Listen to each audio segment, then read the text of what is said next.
తెలంగాణ రాజకీయాల్లో కీలక పరిణామం చోటు చేసుకుంది. పార్టీ ఫిరాయింపు ఆరోపణలు ఎదుర్కొంటున్న ఎమ్మెల్యేలు అనర్హత పిటిషన్పై శాసనసభ స్పీకర్ గడ్డం ప్రసాద్ కుమార్ కీలక నిర్ణయం తీసుకున్నారు. 2023 అసెంబ్లీ ఎన్నికల్లో బీఆర్ఎస్ గుర్తుపై గెలిచి ఆ తర్వాత అధికార కాంగ్రెస్ పార్టీలో చేరారని ఆరోపణలు ఎదుర్కొంటున్నారు. 5 ఎమ్మెల్యేలపై అనర్హత వేటు వేయడానికి స్పీకర్ నిరాకరించారు. ఆ ఎమ్మెల్యేలు పార్టీ ఫిరాయించినట్లు తగిన ఆధారాలు లభించలేదని స్పీకర్ స్పష్టం చేశారు. స్పీకర్ నిర్ణయంతో బండ్ల కృష్ణమోహన్ రెడ్డి, అరకిపూడి గాంధీ, గూడి మహిపాల్ రెడ్డి, తెల్లం వెంకట్రావు, టి ప్రకాష్ గౌడ్లకు ఉపశమనం లభించింది. వీరు కేవలం నియోజకవర్గ అభివృద్ధి కోసమే ముఖ్యమంత్రి రేవంత్ రెడ్డిని కలిశారని స్పీకర్ కార్యాలయం పేర్కొంది. బీఆర్ఎస్ నాయకులు వీడియోలు, డాక్యుమెంటరీలో ఆధారాలు సమర్పించినప్పటికీ సాంకేతికంగా ఫిరాయింపులు రుజువు కాలేదని తేల్చారు స్పీకర్.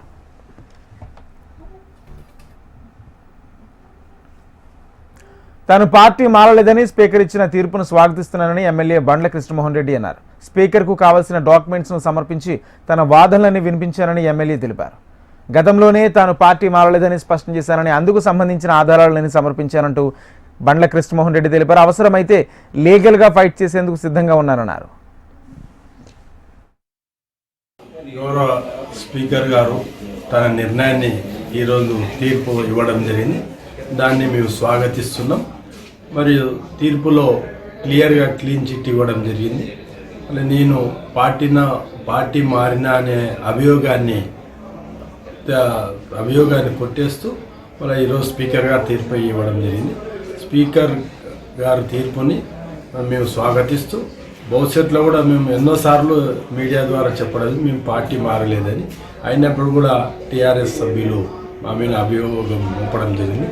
దయచేసి మళ్ళీ ఈరోజు స్పీకర్ గారి నిర్ణయానికి మేము అందరం కట్టుబడి ఉంటాం.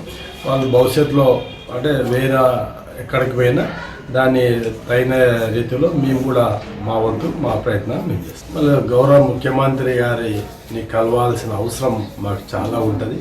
ఎందుకంటే ప్రజలు నన్ను ఎమ్మెల్యేగా ఎన్నుకున్నప్పుడు ప్రజల సంక్షేమం కొరకు నా వ్యక్తిగత లాభాలు ఏముండవు, వ్యక్తిగతంగా ఏం పనులు ఉండవు.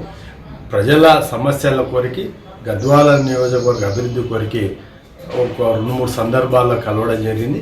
మళ్ళీ ఆ సందర్భాల్లో ఫోటోలు చిత్రీకరించి ఆ ఫోటోలని కొన్ని లేని ఫోటోలు ఉన్నాయి, అంటే నేను అక్కడ లేని ఫోటోను కూడా చిత్రీకరించి మళ్ళీ ఏ ద్వారానో దేని ద్వారానో చిత్రీకరించి దాన్ని కూడా వాళ్ళు చూపించడం జరిగింది. అవి కూడా నిరాధారంగా మేము మా అడ్వకేట్స్ దాన్ని ప్రూవ్ చేయడం జరిగింది. దానికి అనుగుణంగా గౌరవ స్పీకర్ గారు అంటే తన కళ్ళ ముందర జరిగేది, అంటే వెల్లో అంటే స్పీకర్ గారి అసెంబ్లీలో జరిగే కళ్ళ ముందర జరిగేదాన్ని తన నిర్ణయాన్ని ఇవ్వడం జరిగింది. ఎమ్మెల్యేల అనర్హత వేటు పిటిషన్ల నేపథ్యంలో స్పీకర్ పంపిన నోటీసులకు ఎమ్మెల్యే కడియం శ్రీహరి స్పందించారు. లిఖితపూర్వకంగా నోటీసులకు సమాధానం ఇచ్చారు. తాను బీఆర్ఎస్ సభ్యత్వం రద్దు చేసుకోలేదని క్లారిటీ ఇచ్చారు. అలానే తాను కాంగ్రెస్ పార్టీ సభ్యత్వం తీసుకోలేదని, కాంగ్రెస్లో చేరతానని ఎక్కడా చెప్పలేదని స్పష్టం చేశారు. పిటిషన్లో తనపై చేసిన ఆరోపణలు పూర్తిగా అవాస్తవమని పేర్కొన్నారు.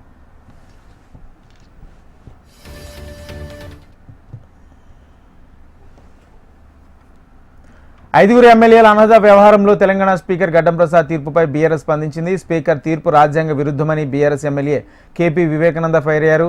ఆయన తీర్పుపై న్యాయ పోరాటం చేస్తామన్నారు. అనర్హత పిటిషన్లను వేట ఆధారంగా డిస్మిస్ చేశారో చెప్పాలని డిమాండ్ చేశారు. అయితే దమ్ముంటే ఫిరాయింపు ఎమ్మెల్యేలను రాజీనామా చేయించి ఉప ఎన్నిక నిర్వహించాలని సీఎం రేవంత్ కు సవాల్ విసిరారు. వకీలు కానివ్వండి, పిటిషన్ సంబంధించినటువంటి డిస్మిస్ అయినటువంటి ఏ సందర్భంలో ఏ బేసిస్ పైన మా పిటిషన్ ని డిస్మిస్ చేసినారో చెప్పాల్సిన అవసరం ఉన్నది. మేము ఒకటి డిమాండ్ చేస్తా ఉన్నాం. ఈరోజు కాంగ్రెస్ పార్టీలో వెళ్ళినటువంటి శాసనసభ్యులు 10 మంది బీఆర్ఎస్ పార్టీ శాసనసభ్యులలో ప్రజల్లో వారు ఏం ముఖం పెట్టుకుని తిరుగుతారు. ఈరోజు మీరేమో కాంగ్రెస్ పార్టీ పోయినామని చెప్పి తిరుగుతా ఉన్నారు. మీ కాంగ్రెస్ పార్టీ చెందినటువంటి ముఖ్యమంత్రి గారేమో వాళ్ళ సంబంధం ఏమో కాలేదు, మీరు బీఆర్ఎస్ పార్టీలో చెప్తున్నారు. అక్కడ ప్రజలకేమో మేము అధికార పార్టీలు అని చెప్పుకొని తిరుగుతా ఉన్నారు.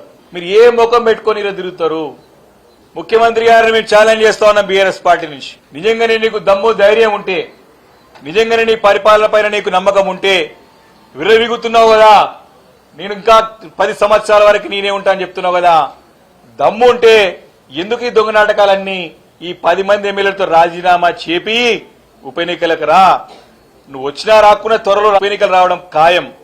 ఈ రోజు 10 మంది ఎమ్మెల్యేలు మేము కాదు, మేము బీఆర్ఎస్ పార్టీ కాదు అని బయట అక్కడ కాన్షియన్స్ చెప్పుకుంటారు. బయట వచ్చేసేమో మేము అధికార పార్టీ కాదని చెప్పి ఇక్కడ చెప్తా ఉన్నారు. కాబట్టి ఈ యొక్క 10 మంది ఎమ్మెల్యేలు ఎటువంటిదంటే కాంగ్రెస్ పార్టీ ఏమో మందికి పుట్టిన బిడ్డలు మా బిడ్డలను కాంగ్రెస్ పార్టీ అధికారం వాళ్ళు అధికారం ప్రభుత్వం చెప్తా ఉంటే వీళ్ళేమో మా పుట్టిన బిడ్డలు మాకే కాదని చెప్పి తిరుగుతా ఉన్నారు. ఈ రకంగా పరిస్థితి వీళ్ళ రాజు ఎప్పుడో జడ్జిమెంట్ ఇచ్చినాడు.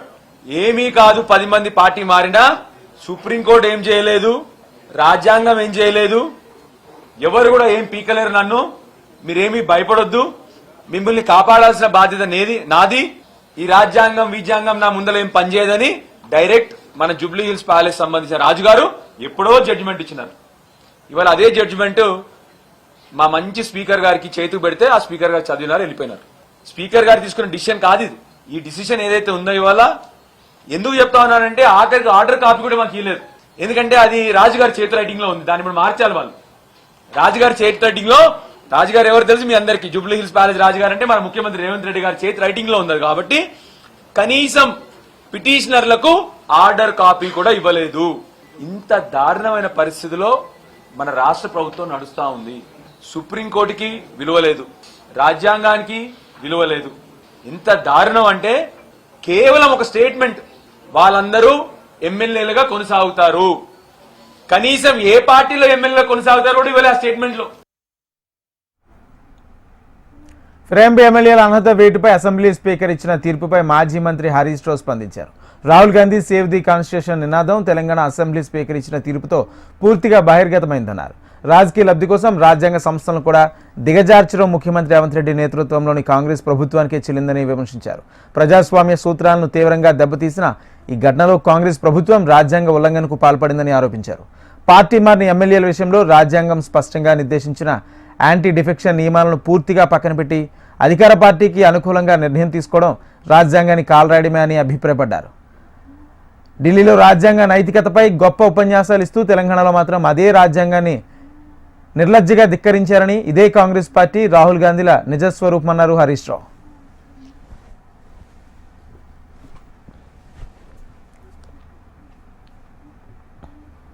పార్టీ ఫిరాయింపులపై స్పీకర్ తీసుకున్న నిర్ణయం ప్రజాస్వామ్యాన్ని గొడ్డలు పెట్టని మాజీ ఎంపీ వినోద్ కుమార్ అన్నారు. స్వయంగా ఎమ్మెల్యే నియోజకవర్గంలో అభివృద్ధి కోసం పార్టీ మారినట్లు చెప్పగా స్పీకర్ మాత్రం పార్టీ మారలేదని చెప్పడం ఎంతవరకు కరెక్ట్ అని ప్రశ్నించారు. స్పీకర్ గడ్డం ప్రసాద్కి ఇచ్చిన తీర్పు రాజీవ్ గాంధీ తెచ్చిన చట్టానికి విరుద్ధమని అన్నారు. కాంగ్రెస్ పార్టీ తెచ్చిన చట్టాన్ని కాంగ్రెస్ పార్టీని తొంగలోకి తొక్కిందని విమర్శించారు. ఈరోజు స్పీకర్ గారు తీసుకున్న నిర్ణయం ప్రజాస్వామ్యానికి గుడ్డలు పెట్టు, పార్టీ ఫిరాయింపుల చట్టాన్ని నీరుగార్చి, ఈ పార్టీ ఫిరాయింపుల చట్టం రాజ్యాంగంలో ఉన్నటువంటి 10వ షెడ్యూల్లో ఉన్నటువంటి చట్టం దేనికి పనికిరాదు అని చెప్పి ఈరోజు కాంగ్రెస్ పార్టీ దేశ ప్రజలకి చెప్పింది. అంటే పార్టీ మారిన తర్వాత కూడా నేను మారలేదు అని చెప్పి స్పీకర్ దగ్గర ఒక స్టేట్మెంట్ ఇస్తే సరిపోతుంది అనేది ఈరోజు ఇచ్చినటువంటి స్పీకర్ గారు, కాంగ్రెస్ పార్టీ తరఫున ఇచ్చినటువంటి ఈ స్పీకర్ గారి తీర్పు అర్థమవుతున్నది.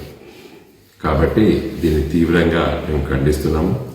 చట్ట ప్రకారంగా కోర్టుల దగ్గరికి వెళ్తే ఈ చట్టం మరి స్పీకర్కే అధికారాలు ఉన్నాయని చెప్పి 10వ షెడ్యూల్ రాజ్యాంగం చెప్తున్నది.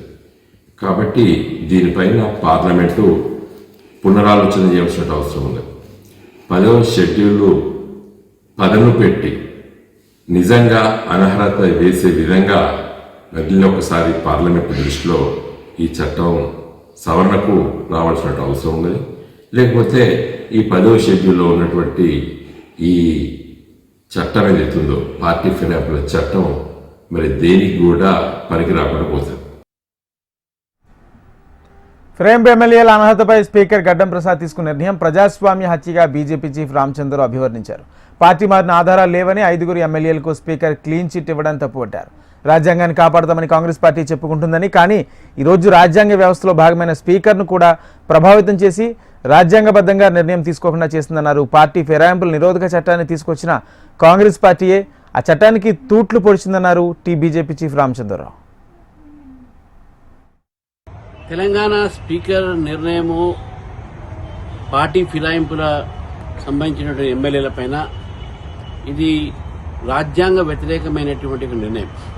ఏ పార్టీ అయితే రాజ్యాంగాన్ని కాపాడుతామని చెప్పి మాట్లాడే పార్టీ ఈరోజు రాజ్యాంగ సంస్థ రాజ్యాంగ వ్యవస్థ అయినటువంటి స్పీకర్ని కూడా వారు ఇన్ఫ్లుయెన్స్ చేసి ఈరోజు స్పీకర్ని కూడా సరైనటువంటి నిర్ణయము రాజ్యాంగబద్ధమైన నిర్ణయం తీసుకోకుండా చేసింది కాంగ్రెస్ పార్టీ, కాంగ్రెస్ ప్రభుత్వం.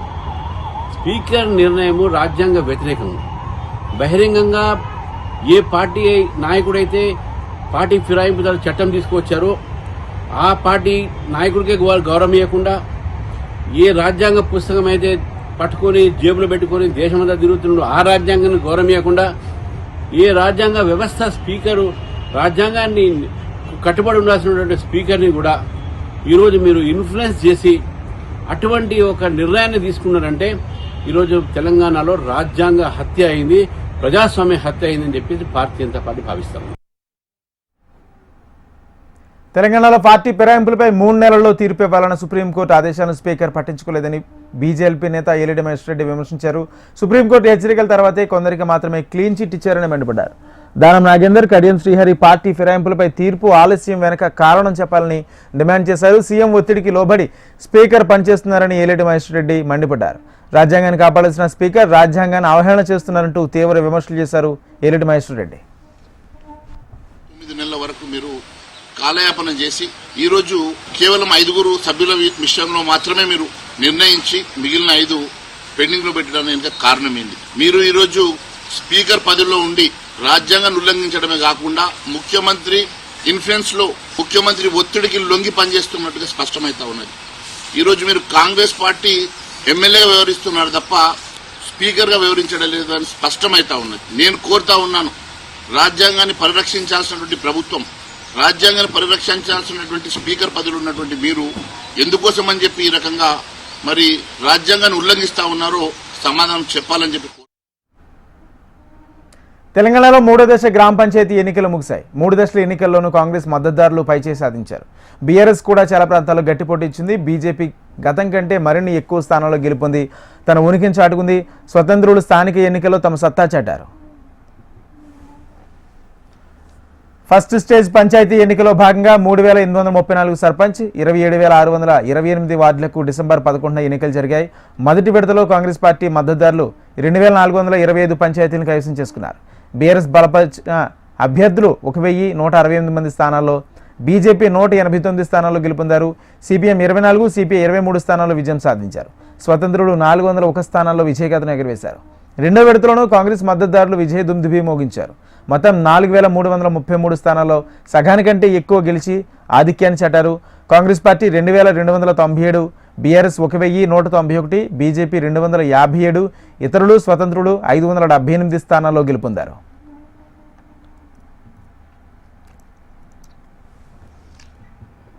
మూడో విడతలో 3,752 చోట్ల పోలింగ్ జరగ్గా మూడో విడతలోనూ ఎక్కువ చోట్ల కాంగ్రెస్ గెలిచి ఆధిక్యాన్ని చాటింది. భద్రాద్రి కొత్తగూడెం, హనుమకొండ, జగిత్యాల, జయశంకర్ భూపాలపల్లి, మహబూబ్ నగర్, మంచిర్యాల, నాగర్ కర్నూలు, నల్గొండ, నిజామాబాద్, పెద్దపల్లి, రంగారెడ్డి, సంగారెడ్డి, సూర్యాపేట, వికారాబాద్, కామారెడ్డి, ఖమ్మం, యాదాద్రి భువనగిరి జిల్లాలో అత్యధిక స్థానాలను కాంగ్రెస్ మద్దతుదారులు కైవసం చేసుకున్నారు.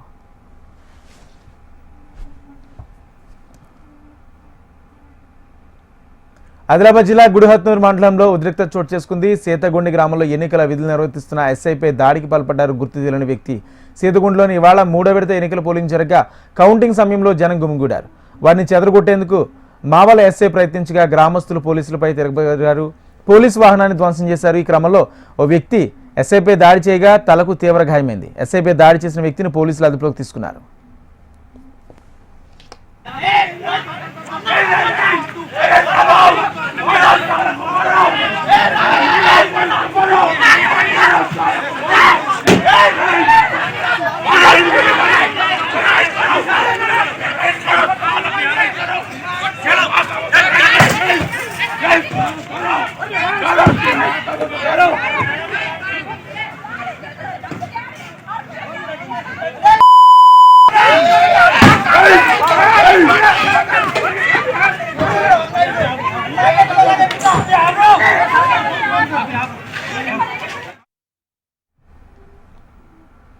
శీతాకాల విడుదలలో భాగంగా రాష్ట్రపతి ద్రౌపది ముర్ము హైదరాబాద్ చేరుకున్నారు. మధ్యాహ్నం 3 గంటలకు హకీంపేట ఎయిర్పోర్టు స్టేషన్కు చేరుకున్న రాష్ట్రపతికి governor Jishnu Dev Varma, deputy CM Bhatti Vikramarka, మంత్రి సీతక్క స్వాగతం పలికారు.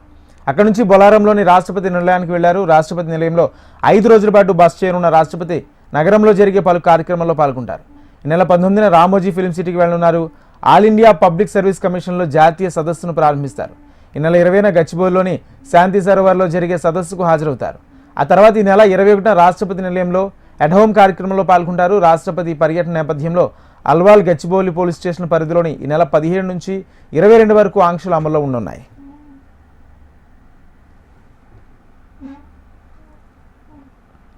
జీహెచ్ఎంసీ వార్డుల డీలిమిటేషన్పై తెలంగాణ హైకోర్టు కీలక ఆదేశాలు ఇచ్చింది. అభ్యంతరాలు ఇచ్చేందుకు గడువును మరో 2 రోజులు పొడిగించాలని ఆదేశించింది.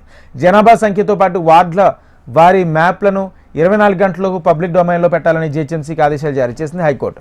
2 రోజుల్లోపు అభ్యంతరాలను సమర్పించాలని తెలిపింది. జీహెచ్ఎంసీలో వార్డుల డీలిమిటేషన్పై తెలంగాణ హైకోర్టులో విచారణ జరగగా పిటిషనర్లు అడ్వకేట్ జనరల్ వాదనలు వినిపించారు.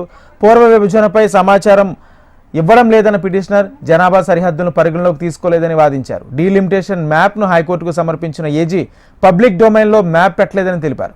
ఈ నేపథ్యంలో హైకోర్టు వార్డుల డీలిమిటేషన్ మ్యాప్ను 24 గంటలలోపు పబ్లిక్ డొమైన్లో ఉంచాలని ఆదేశించారు.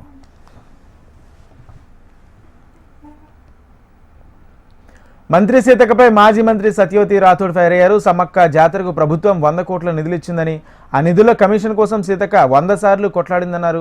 అలాంటి సీతక్క తనపై అసత్యాలు మాట్లాడడం హాస్యాస్పదంగా ఉందన్నారు. సీతక్క తనపై వ్యక్తిగత కామెంట్ చేయొద్దని, అభివృద్ధిపై చర్చకు సీతక్క సిద్ధమా అని సత్యవతి రాథోడ్ సవాల్ విసిరారు. కోట్లు తీసుకొస్తే దానికి 100 సార్లు కమిషన్ల కోసం కొట్లాడుకున్న సీతక్క మరి నా గురించి వ్యక్తిగతంగా కూర్చుంటే లేవలేరు, లేస్తే కూర్చోలేరని మాట్లాడింది. నీలాగా డ్రామాలు చేయడం, మూటలు మోయడం, రీల్స్ చేసి వేషాలు వేయడం నాకు తెలియదు సీతక్క. నాకు తెలిసిందల్లా నాతో నయింది చేయడమే, నాకు చేతనైంది చేయడం, ప్రజలకు అందుబాటులో ఉండడం. ప్రజలకు అందుబాటులోని వాళ్ళు కూడా మంత్రులైన నేనైతే ఏంటి అన్నావు. నీకంటే 20 ఏళ్ళ ముందు నేను రాజకీయాల్లోకి వచ్చిన మా పార్టీ నువ్వేదో ఉద్యమకారురాలివని ఆ రోజు భావించి నేను తెలుగుదేశంలో, నువ్వు ఉద్యమకారు, నీ డ్రామా తప్ప మరి నువ్వు ఉద్యమకారురాలివి కాదు. నువ్వు ఉద్యమకారురాలివి అయితే ఆపరేషన్ కగార్ మీద నువ్వు ఎందుకు మాట్లాడలేదని నేను అడిగిన. నువ్వు ఏ రోజైనా మాట్లాడినావా? నువ్వు జనశక్తిలో పనిచేసినావు, దళ సభ్యురాలుగా పనిచేసినావు. మరి కేంద్ర ప్రభుత్వం మనుషులను మరి అనేక మంది ఆ రోజు నుంచి ఉన్న అనేక ఉద్యమాల్లో ఉన్న అనేక మందిని పిట్టలుగా కాల్ చేస్తుంటే, మరి పక్షుల్లాగా కాల్ చేస్తుంటే వాళ్ళ గురించి ఎప్పుడు మాట్లాడని నువ్వు మరి నువ్వేం నాయకురాలివి అంటే నీకొక నీతి ఇంకోళ్ళకు నీతి అని చెప్పాను. జీఎస్టీ రెవెన్యూ వసూళ్లు మాత్రమే కాదు, పథకాలు పొందుతున్న ప్రజల సంతృప్తి కూడా ముఖ్యమన్నారు ఏపీ సీఎం చంద్రబాబు. లోటుపాట్లను సవరించుకుంటేనే ప్రజల్లో సంతృప్తి వస్తుందని కలెక్టర్లకు సూచించారు. డేటా డ్రైవెన్ గవర్నెన్స్తో నిర్ణయాలు తీసుకోవాలని ఆదేశించారు. నిర్దేశించిన లక్ష్యాలతో ఫలితాలు ఎలా వస్తున్నాయనేది ముఖ్యమని కలెక్టర్ల సదస్సులో సీఎం చంద్రబాబు సూచించారు. చిన్నప్పుడు దురుసుగా ప్రవర్తించారా, బిహేవియర్ బాగుందా, మూడోది డబ్బులు ఏమని అడిగారా, ఈ 3 తీసుకున్నప్పుడు మీకు క్లారిటీ వచ్చేస్తుంది. 360 డిగ్రీ ఫంక్షన్ పైన వస్తుంది, యూనిట్ పైన వస్తుంది. 2 బాగున్నాయి. ఒక అతను దురుసుగా ప్రవర్తిస్తున్నాడు. ఆ దురుసుగా ప్రవర్తించే దాని వల్ల, చులకనగా చూసే దాని వల్ల గుడ్ విల్ రావడం లేదు. This where we have to bring some behavioural change like that. ఈ డేటా యొక్క బ్యూటీ మీరు చూస్తే రాబోయే రోజుల్లో everything is available with you. Now how we are going to plan it for better governance.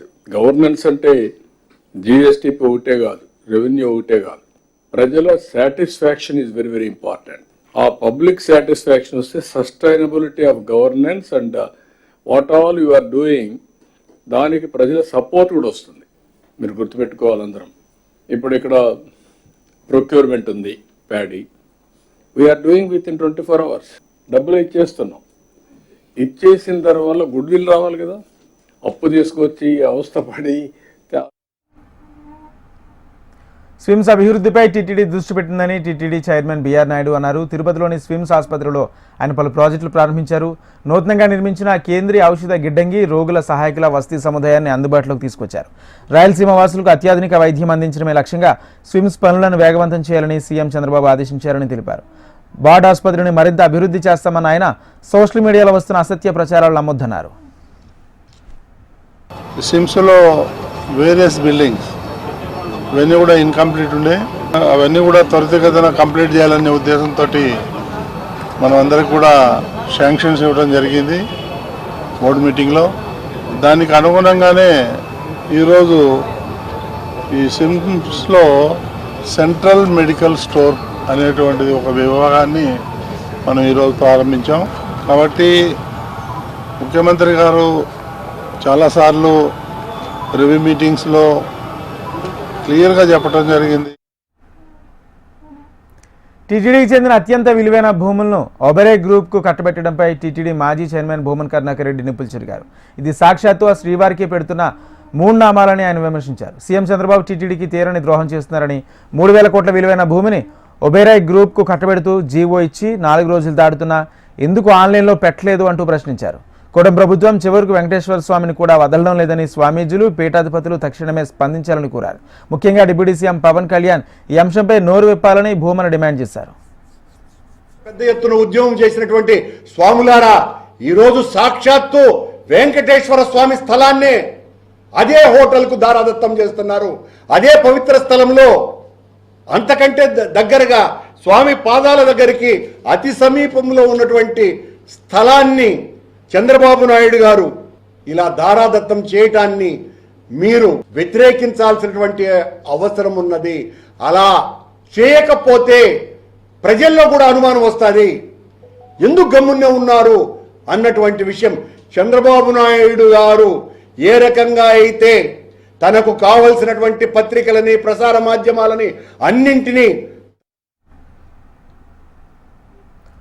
POCSO చట్టాలను ప్రతి ఒక్కరూ తెలుసుకోవాలని ఏపీ మహిళా కమిషన్ చైర్మన్ రాయపాటి శైలజ అన్నారు. శ్రీకాకుళం జిల్లా ఇచ్చెర్లలోని IIITని ఆమె సందర్శించారు. మహిళా విద్యార్థుల సమస్యలు తెలుసుకుని చట్టాలపై అవగాహన కల్పించారు. మహిళల రక్షణకు పోస్ట్ చట్టం పొందించబడిందని, దీని కింద 90 రోజుల విచారణ పూర్తి చేయడం జరుగుతుందన్నారు. పిల్లల రక్షణకు కూడా పోక్సోలోని కఠిన శిక్షలు ఉన్నాయని రాయపాటి శైలజ స్పష్టం చేశారు. ఉంటారో కానివ్వండి, లేకపోతే చదువు చెప్పే వాళ్ళు ఉంటారో, స్టాఫ్ కానీ లెక్చరర్స్ కానీ, వాళ్ళు కూడా అదే సెన్సిటివిటీతో ఉండాలి. ఏదైతే గవర్నమెంట్ తలపెట్టిందో దాన్ని వాళ్ళు అదే కమిట్మెంట్ ముందు తీసుకెళ్ళాలి తప్పితే వచ్చిన చదువుకోవటానికి ఎవరైనా వచ్చిన ఉంటారో వాళ్ళని ఇబ్బంది పెట్టకూడదు అనేది మా ఆలోచన. సో దాంట్లో భాగంగానే we are taking these awareness sessions. ఈరోజు ఇక్కడ కూడా RJUKTలో చేయటం జరిగింది. విమెన్ కమిషన్ తరఫున all over the state. Adilabad జిల్లా సీర్పూర్లో 16 మంది మావోయిస్టుల అరెస్టుపై మావోయిస్టు పార్టీ లేఖ విడుదల చేస్తుంది. టీజీ రాష్ట్ర కమిటీ అధికార ప్రతినిధి జగన్ పేరుతో లేఖ రిలీజ్ అయింది. కాకర్బుడ్డి, బాబ్జీపేట్ గ్రామాల పరిసరాల్లో నిరాయుధంగా ఉన్న మావోయిస్టుల అరెస్టును తెలంగాణ రాష్ట్ర కమిటీ తీవ్రంగా ఖండించింది. తెలంగాణలో కొనసాగుతున్న ప్రజాస్వామిక వాతావరణానికి, ప్రజల అభిష్టానికి ఈ అరెస్టులు ఎదురుదెబ్బని వ్యాఖ్యానించింది. ఫ్యాసిస్ట్ బీజేపీ రూపొందించిన కగారు యుద్ధానికి మద్దతు ఇవ్వొద్దని రాష్ట్రంలోని కాంగ్రెస్ ప్రభుత్వాన్ని కోరుతూ లేఖ రాసింది. తెలంగాణలోని ఇటువంటి సంఘటనలు జరగకుండా ఆందోళన చేపట్టాలని మావోయిస్టు పార్టీ పిలుపునిచ్చింది. తెలంగాణలో ప్రశాంత వాతావరణం కొనసాగించేందుకు వీలుగా ఉద్యమించాలని పిలుపునిస్తూ లేఖ పేర్కొంది. మావోయిస్టు ముక్తు ప్రతిపక్ష ముక్తు లక్ష్యంగా కగార్ యుద్ధాన్ని అమలు చేస్తుందని లేఖలో విమర్శించింది. ఏక్ భారత్ శ్రేష్ఠ భారత్, ఏక్ చువాన్ ఏక్ పార్టీ నినాదాలతో దేశంలోని అన్ని పార్టీలను నిర్వీర్యం, నిర్మూలన చేసే పథకం ప్రకారం ముందుకు పోతుందని విమర్శించింది. ఎలక్షన్ కమిషన్, కోర్టులు, CBI, NIA ఇతర రాజ్యాంగ సంస్థలను, వ్యవస్థలను తన కంట్రోల్లో పెట్టుకుని పార్లమెంటరీ ప్రజాస్వామిక పాత్ర వేస్తుందని, దానికి బీహార్ ఎన్నికలే తాజా ఉదాహరణగా వెల్లడించింది. వారు కొనసాగిస్తున్న ఆర్థిక పాలసీలు కార్పొరేట్ల ప్రయోజనాలకు మాత్రమేని, వారు తెస్తున్న పాలసీలు, చట్టాలు దేశంలోని ప్రజలకు, పార్టీలకు, సంఘాలకు, అన్ని వర్గాలకు ప్రమాదకరమే అని లేఖలో తెలిపింది. అందరూ ఏకమై RSS, BJPలకు వ్యతిరేకంగా పోరాడాలంటూ కోరుతున్నామంటూ తెలంగాణ రాష్ట్ర కమిటీ లేఖలో పేర్కొంది.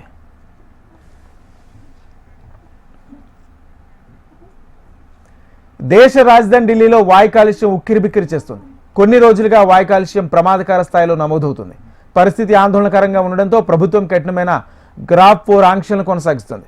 కాలుష్య నియంత్రణ చర్యలో భాగంగా ప్రభుత్వ, ప్రైవేట్ సంస్థలన్నీ తప్పనిసరిగా 50% సిబ్బందితో వర్క్ ఫ్రం హోం విధానాన్ని పాటించాలని ప్రభుత్వం ఆదేశించింది.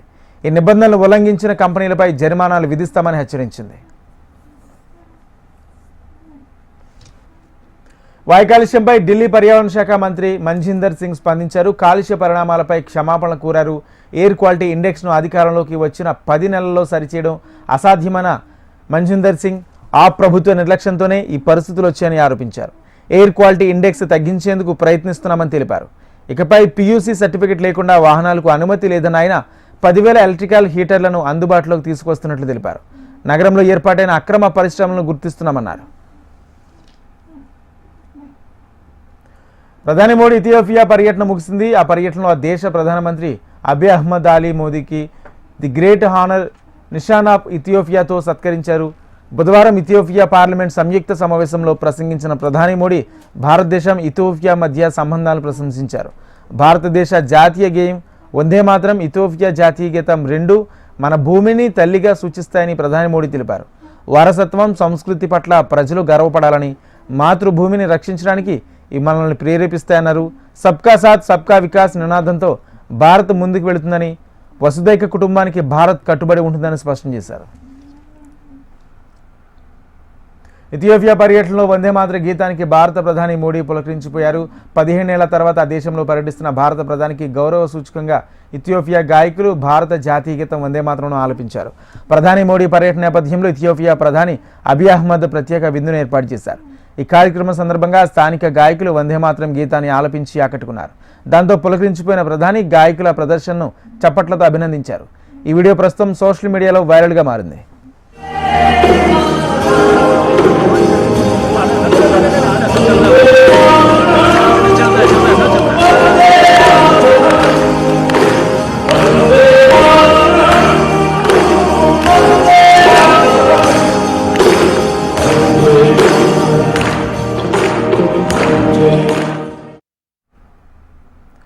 బంగ్లాదేశ్ హై కమిషనర్కు భారత్ సమన్లు పంపించింది. బంగ్లాదేశ్ నేషనల్ సిటిజన్ పార్టీ నాయకుడు హస్నత్ అబ్దుల్లా ఈశాన్య రాష్ట్రాలపై చేసిన వ్యాఖ్యలపై భారత్ చర్యలకు ఉపక్రమించింది.